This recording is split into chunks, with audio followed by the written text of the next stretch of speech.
Quem passa por aqui logo percebe que essa rua é diferente das outras de Curitiba.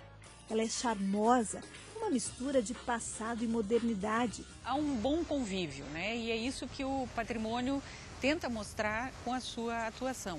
Mostrar que é possível o convívio do antigo com o novo numa perfeita harmonia. A Rua Comendador Araújo é tombada pelo patrimônio histórico. Desde o final do século XIX, a rua já possuía elementos urbanísticos e de arquitetura que se destacavam na malha urbana da capital paranaense. Foi nesse mesmo período que os donos de engenhos se mudaram para Curitiba e muitos escolheram a Rua Comendador Araújo para morar. Foram construídos os grandes casarões, representantes do grande desenvolvimento econômico que a erva mate trouxe ao Paraná. É claro que nessa época a rua não era chamada assim. Este era o início da estrada do Mato Grosso, que aos poucos se transformou em uma via urbana. Hoje, muitos casarões ainda estão preservados e se tornaram de uso comercial. Toda essa confluência, né, de imóveis, espaço urbano, a rua se mantém com o mesmo traçado, lhe deu essa característica de ser reconhecida como um patrimônio cultural do estado do Paraná. A rua ganhou o nome de Comendador Araújo, porque foi ele que ajudou a trazer para Curitiba os ricos ervateiros do litoral, que acabaram construindo mansões na região, onde hoje fica o bairro Batel. A ligação entre o litoral e a capital era a Estrada da Graciosa, e ela, durante o século XIX, tinha muitos problemas.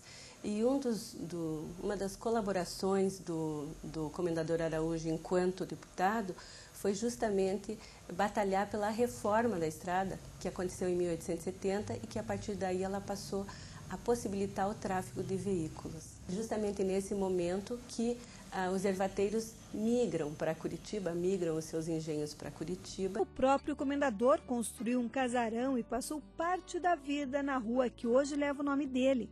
Típico representante da elite paranaense do século XIX, Antônio Alves de Araújo nasceu em 1830 em Morretes, numa família muito rica, que também comercializava erva mate. Ele era descendente de luso-brasileiros e vai, de algum modo, participar da economia da erva mate. Como era de uma família de muitas posses, ele teve a oportunidade de viajar pela Europa, pela Ásia, e nesse momento vai divulgar a erva mate paranaense. Depois, já adulto, ele se transforma em comerciante, vai ter uma indústria de erva mate e nesse sentido vai ter um papel relevante para a nossa economia.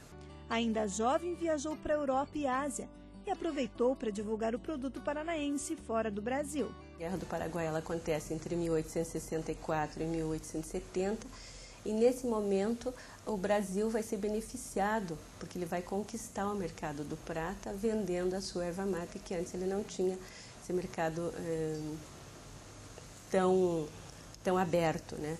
E nesse sentido todos os ervateiros que comercializavam erva mate enriquecem, né, nesse contexto histórico e político da Guerra do Paraguai, inclusive o comendador.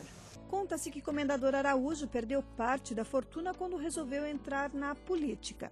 Como todo representante da elite nesse período, ele foi deputado provincial durante várias legislaturas e também foi vice do Carlos de Carvalho, que aliás é um outro nome de rua, numa rua muito próxima a Comendador Araújo. Chegou a assumir interinamente a presidência da província por 2 vezes e deixou de morar no grande casarão na Rua Arborizada no final da década de 1880. Se mudou para a cidade de Palmeira, no interior do estado, para cuidar da saúde.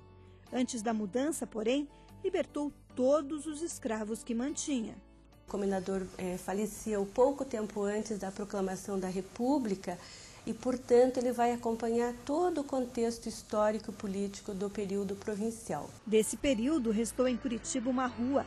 A imponência da época permanece ali, nas mansões, na beleza do lugar. O nome do Comendador Araújo na placa representa uma época, representa os homens que transformaram o bairro num dos mais nobres da capital paranaense.